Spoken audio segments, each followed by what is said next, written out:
કેમ છો? મજામાં? સુવાક્યની દુનિયામાં, સુવિચારની દુનિયામાં આપનું સ્વાગત છે. મારા દોસ્તો, મારા મિત્રો એવું કહેવાય છે કે નસીબ પણ એવા લોકોને જ સાથ આપે છે કે જે લોકો દિલથી ખુશ હોય છે અને કંઈક કરવાની ચાહ રાખતા હોય છે. આવી જ કોઈ વાતનું સુવિચાર તરીકે કોઈ અજ્ઞાતે ખૂબ સરસ રીતે લખ્યું છે. આજનો જે સુવિચાર છે તેનો વિષય છે નસીબદાર, લકી. કોઈ અજ્ઞાતે અન્નોને ખૂબ સરસ રીતે લખ્યું છે કે કઠિનથી કઠિન, કઠોરથી કઠોર પરિસ્થિતિમાં પણ જો તમે ખુશ રહી શકો છો તો તમારા કરતાં નસીબદાર બીજું કોઈ નથી. આપણા મિત્રો, વાત ખૂબ જ સીધી છે, ખૂબ જ સરળ છે, એટલી મહત્ત્વની છે. અહીંયા જે વાત છે તે આપણા જીવનની છે અને પરિસ્થિતિઓની છે. જીવન છે તો પરિસ્થિતિઓ સારી પણ આવશે, ખરાબ પણ આવશે, અઘરી પણ આવશે. પણ આ બધી પરિસ્થિતિઓમાં જો આપણે આપણા પોતાના ઉપરનું સંતુલન ગુમાવી બેસીશું તો આપણને સમસ્યાનું કોઈ સમાધાન નહીં મળે.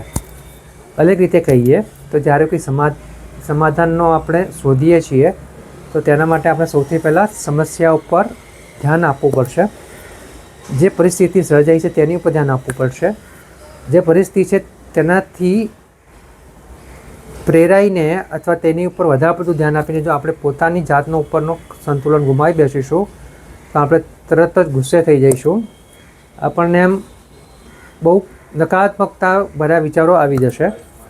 જો આવું બધું ના આવે એના માટે વાત ફક્ત એટલી જ છે, જ્યારે પણ કોઈ પ્રકારની મુશ્કેલી આવે કે સારી વસ્તુ હોય કે કંઈ પણ સારી વસ્તુ આપણી સાથે બનતી હોય, પણ તે બધામાં હંમેશા શાંત રહેવું, શાંત ચિત્તે વિચારવું અને આ બધા માટે ચહેરા ઉપર ખુશી ખૂબ જરૂરી છે. કારણ કે જેવું આપણે વર્તન રાખીએ છીએ પોતાની સાથે તેવા જ તેના નિકાલો આપણને મળે છે. વાત ફક્ત એટલી જ છે કે આપણે હંમેશા ગમે તેવી પરિસ્થિતિ આવે, સારી હોય કે ખોટી હોય, આ ચહેરા પરનું સ્મિત ક્યારેય નહીં જવું જોઈએ. કારણ કે જે વ્યક્તિ ખુશ રહે છે તેને ઉપરવાળો પણ ખુશ રાખવામાં ખૂબ બધી મદદ કરે છે. બસ વાત આટલી જ છે કે જે વ્યક્તિ ખરાબમાં ખરાબ, કઠોરમાં કઠોર પરિસ્થિતિમાં ખુશ રહી શકે છે તેના કરતાં બીજું વધારે નસીબદાર કોઈ ના હોઈ શકે. Thank you.